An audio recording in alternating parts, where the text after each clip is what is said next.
What's up, everybody? So I been trying to dig up these oaths of office for these incompetent public servants, and one of the common themes that I keep finding is that a comment that's made by these public servants when I inquire about their oath of office, and the comment that's made most frequently is that they think that it's private. And at first, I was kind of taken back as to how they could think that their public oath of office is private when they're a public servant acting in a public capacity. But then I started to consider it further, and I started to think about, well, people like Donald Mason. He admits on the website, on the information about him for the city, that he's a Freemason. It's no secret. So when I started to think about this, I started to consider that, well, maybe they are conflating their secret oath to the secret society that they're a part of with the public oath, the oath of office for their public position that they had been administered, that they were, that they swore to uphold the Constitution and so forth. That, the oath of office is outlined very specifically in the Constitution.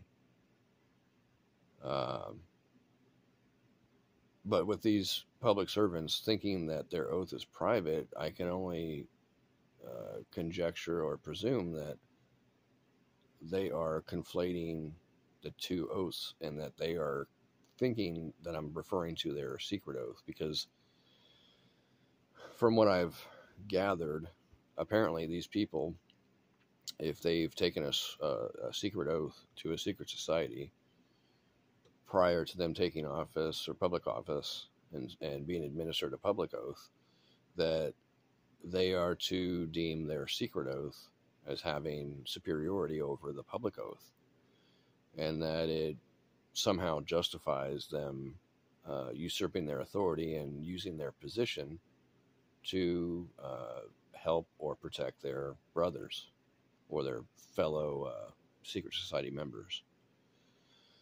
And so,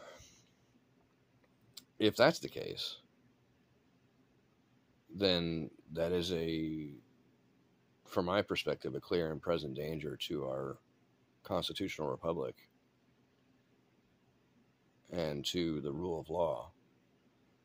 Because if these people in positions of authority, quote unquote, in public positions that are supposed to serve the public and protect the community and the people, but instead are operating under a secret oath, protecting one another from people that they're supposed to be serving, well, that in fact, according to the Constitution, or excuse me, not the Constitution, according to the definition of the word terrorism, that would be terrorism, and more specifically domestic terrorism, because it's being done here domestically on the land known as the United States, or I should say United States of America, because when you look up United States under U.S. Code, the United States is just a corporation. That's it. It's a physical entity only existing on paper. So the United States of America is different than the United States. You should realize that if you don't. And if you think, I'm talking some nonsense or something like that, then, take a few moments and look it up for yourself. Don't be an idiot and just judge me because you're stupid. So, secret oaths. Maybe this is what JFK was warning us about before he was killed and assassinated as our president. His speech talking about secret societies and these sorts of things. It's not a secret, no pun intended, that maybe that's why he was taken out. It was because he was exposing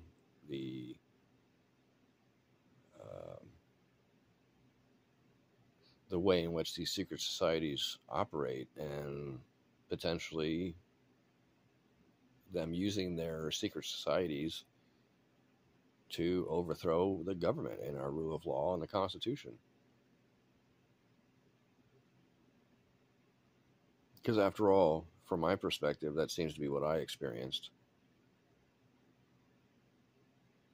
Severe deprivation of rights under color of law actions to prevent the public servants from having to do their jobs and duties and addressing the noise issue.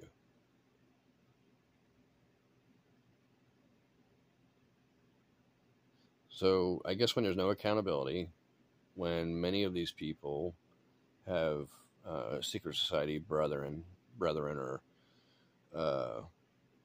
fellow secret society members within their ranks of public service, well, from my perspective, that's a direct threat to our public safety and to our constitutional republic. Because from my perspective and what I experienced is that it's a direct circumventing of the law, circumventing of the Constitution and due process and everything else, and in a manner to, from what I gather, to just from what they've told me, even set precedents in the courts to attempt to overthrow established law. So I guess if they terrorize people enough, they can force people to submit to their will and go along with what they want. But that is, in fact, terrorism.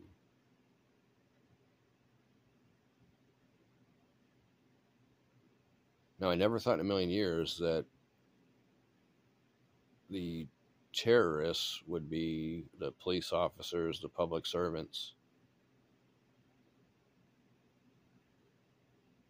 I never thought that would be possible, because I always, I guess, had faith that people wanted to operate with honor and integrity and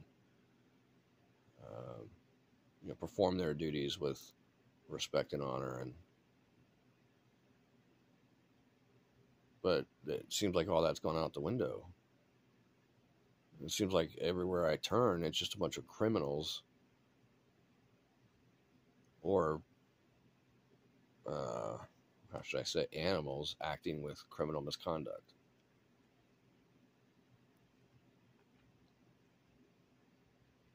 Forcing people to comply to their will through threats of violence and acts of violence, and threatening my life, threatening my property, stealing my property.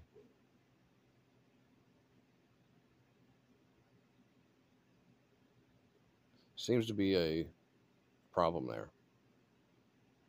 Is it the secret societies that are infiltrating our government and circumventing the rule of law and attempting to overthrow the rule of law in our government and potentially the entire country, to gain control and to, I guess, do what they will? I'm not sure what the agenda is, other than just destroy people that they don't like, apparently.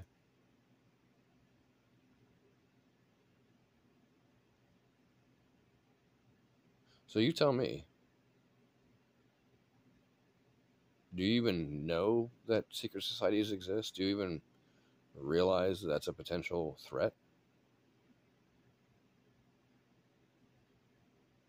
I guess somebody should mention it to the FBI, because they're too busy conducting fraudulent investigations into nonsense. They're too busy investigating social media posts about people, supporting pro-life. They're too busy investigating freedom of speech rather than, investigating real, true crimes, terrorism, right here in our backyard. So I guess with the Durham report coming out and seeing that the FBI have been very busy wasting time and resources and money and other things on nonsense that, yeah, maybe if they were doing their duties and obligations according to the law, maybe they would have intervened at some point and investigated these people for their crimes, and maybe my experience would have been different.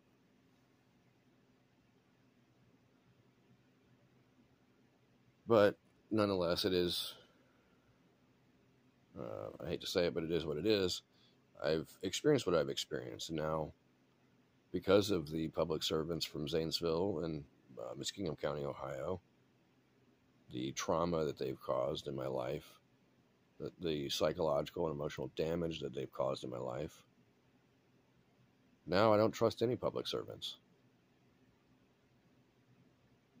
I have an extreme aversion to trusting any public servants because of the experience that I had there. And it's really unfortunate because before that experience, I never had this type of distrust. And of course, I was nervous if I got pulled over just because it's a cop. They can do whatever the hell they want. It's been going on for decades, but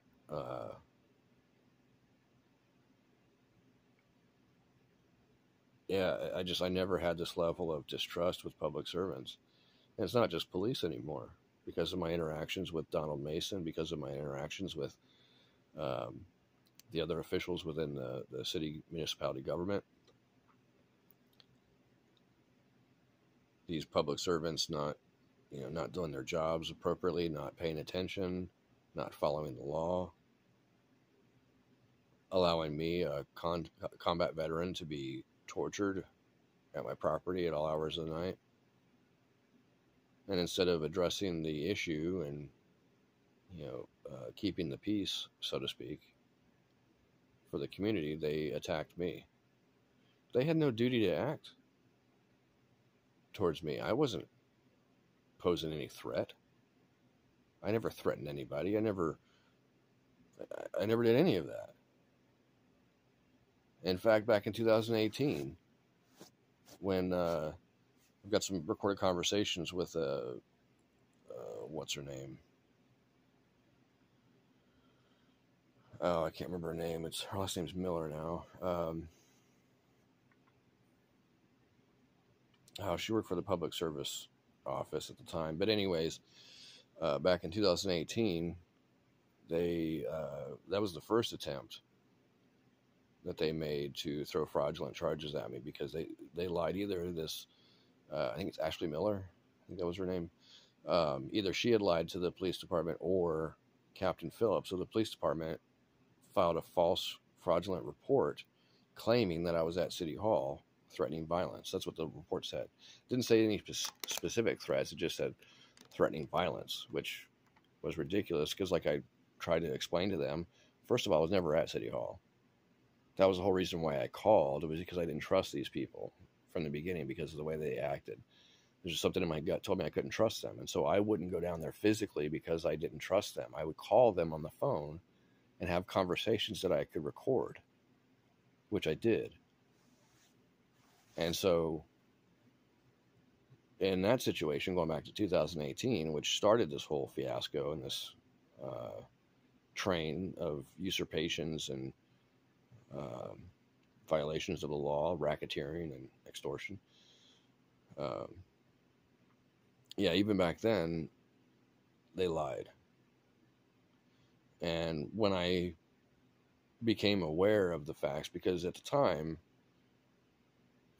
I was still very naive to the court systems and how they work and everything else. And so when all that first happened back in 2018, I approached an attorney wanting to get some assistance in filing a civil lawsuit against the city. Because at the time, I didn't know anything about any of this. How to file a lawsuit, how to write an affidavit. I didn't know any of that stuff back then. So I approached an attorney attempting to get some help filing a civil lawsuit to hold them accountable. Well, the attorney, conveniently, that's, a local attorney, by the way, instead, they basically convinced me at the time that the charges of, what was it, inducing panic, I think was the charge.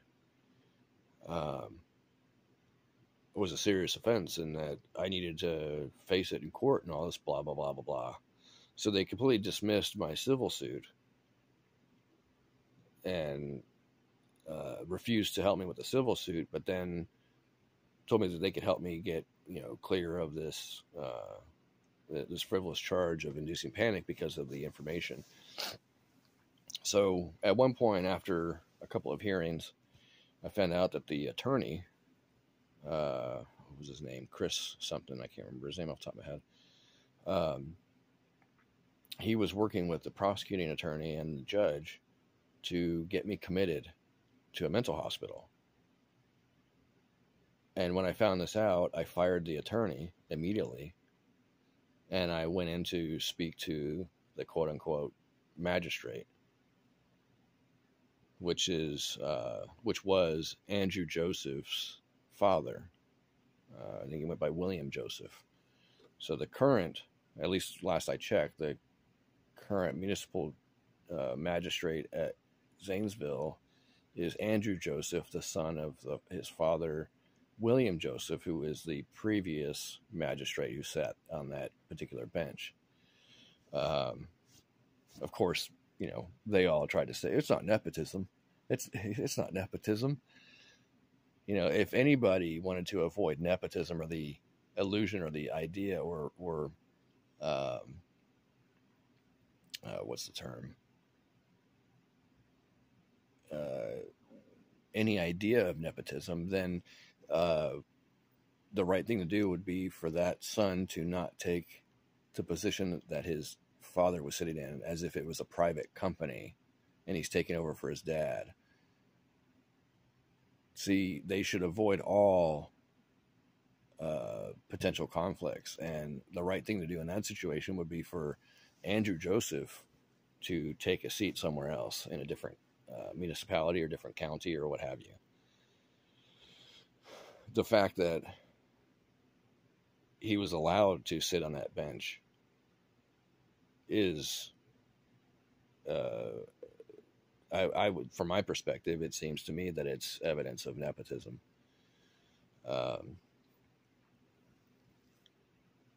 And not only that, it perpetuates the overthrow of the rule of law by keeping those families in those positions. See, if you keep the same family members in the same positions over time, they can have an effect on that position negatively over time. But if you switch it up, put somebody else different in there that's not from that particular family or order, well, you can keep things more honest. At least for the most part, not always, but at least you won't have a son following in his father's footsteps, which, even going back to 2018, I can prove that they committed fraud. Because I had the conversation with Ashley Miller, clearly stating that I wasn't even at City Hall. But the law director's office, David Tarbert, the one who was too incompetent to know about Ohio Revised Code 715.49 and his obligations and duties, his office tried to prosecute based on these charges. And so basically, when I found out that this was all going on, fired the attorney and went in to talk to William Joseph about the situation to, try to come to some reasonable agreement as to this is all nonsense. And I explained to him several times that the case should have been thrown out because of the fact that it was based on a fraudulent record. And that Captain Phipps, who filed the record, committed fraud when he stated that I was at City Hall threatening violence, because I was never there, and I never threatened any violence. That's in the recorded conversation, but they didn't bother investigating that. I don't even think they were aware that there was a conversation recorded with Ashley Miller until years after the fact. So, I mean, that's just a little insight as to what I had to deal with right off the bat from 2018. Excuse me. And it progressively getting worse and worse, and became more of a shit show when David Tarbert's office used abusive process and malicious prosecution to try to hold me accountable for telecommunications harassment multiple times, and had failed. In fact, what's interesting is that Sean Thomas Porter, one of the quote-unquote detectives for the police department for the municipality, what's interesting is he perjured himself. I recorded the interaction, the cross-examination during the trial in the municipal court. I recorded his testimony, at least most of it, and he perjured himself regarding the affidavits and the information and so forth. And he admitted that he submitted the affidavit basically as if it was his, but then admitted that there were clerical errors and that it was the court clerk or court personnel that had created the affidavit, not him. So based on that, and based on my arguments of jurisdiction, the case was thrown out. In fact, at that point, all three cases were thrown out because they created three separate cases with the same charges based on the same incident. But I handed them their ass in court and exposed the detective Sean Thomas Porter as being a criminal because he perjured himself on the stand under oath. And then they threw out the case. So prior to the situation at the Muskingum County Court of Common Pleas, these people had been performing multiple acts attempting to subvert my rights and to terrorize me by using abusive process, malicious prosecution, collar of law actions to deprive me of my rights.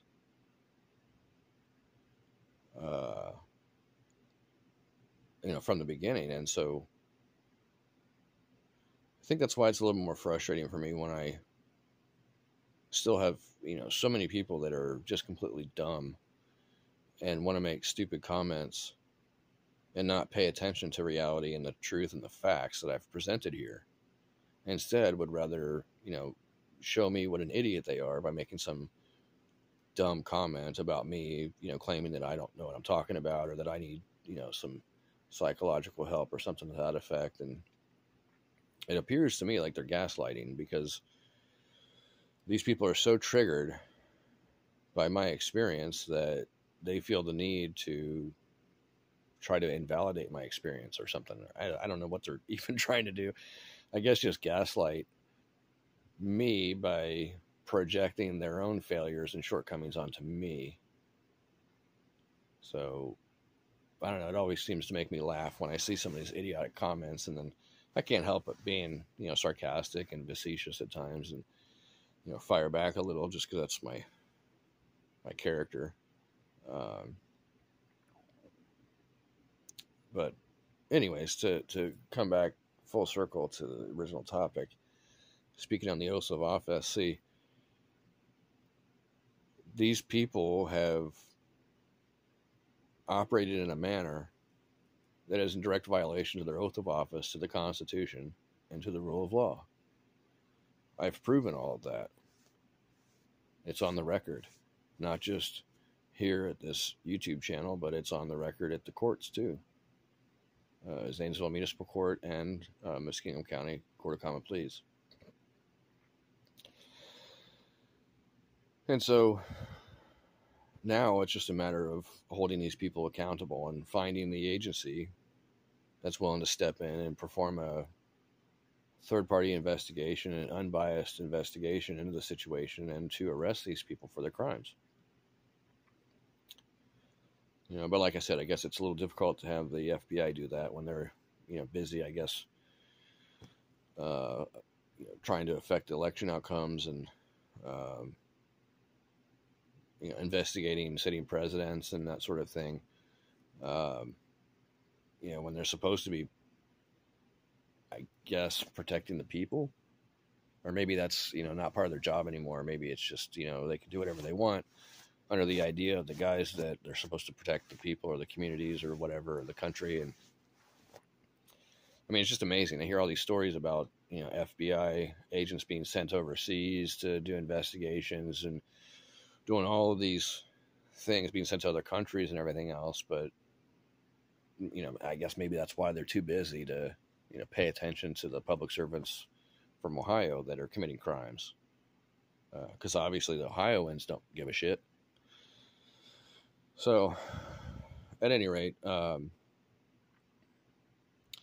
if you want to keep calling me a sovereign citizen, just realize that it shows you how stupid you are, because the term is an oxymoron. And actually, the only sovereign citizens are the police and the public servants, because they give up their rights to act in that public capacity.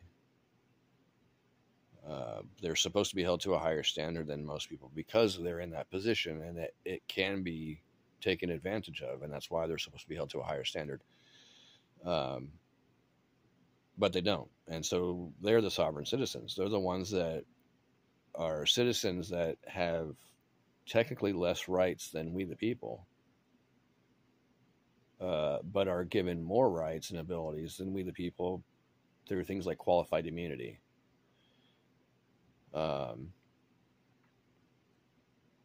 So they are really the only sovereign citizens.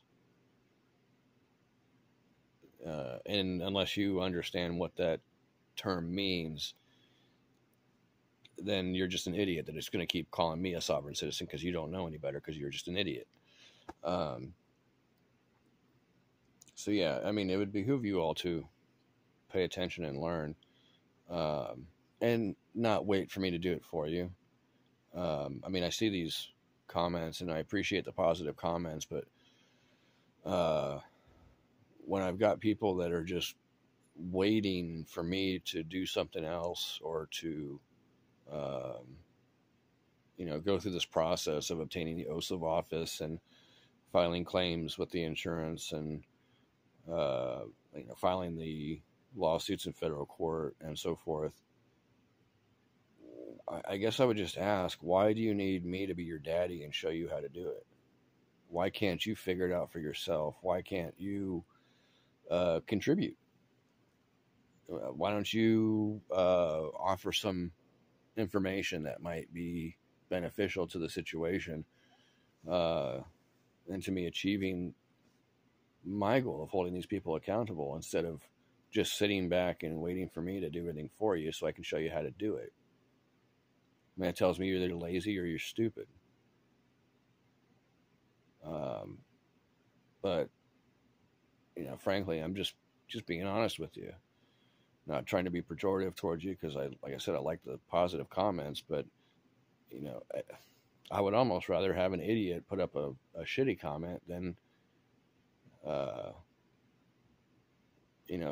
people putting up comments that want me to do everything for them so I can show them how to be a man or be a grown-up or whatever the situation is. So, as I've said before, I encourage all of you to know the truth and let the truth set you free, because it's your responsibility. It's not my responsibility to teach you what you should know. It's your responsibility to teach yourself what you should know. It's your responsibility to have self-control. So, think about that.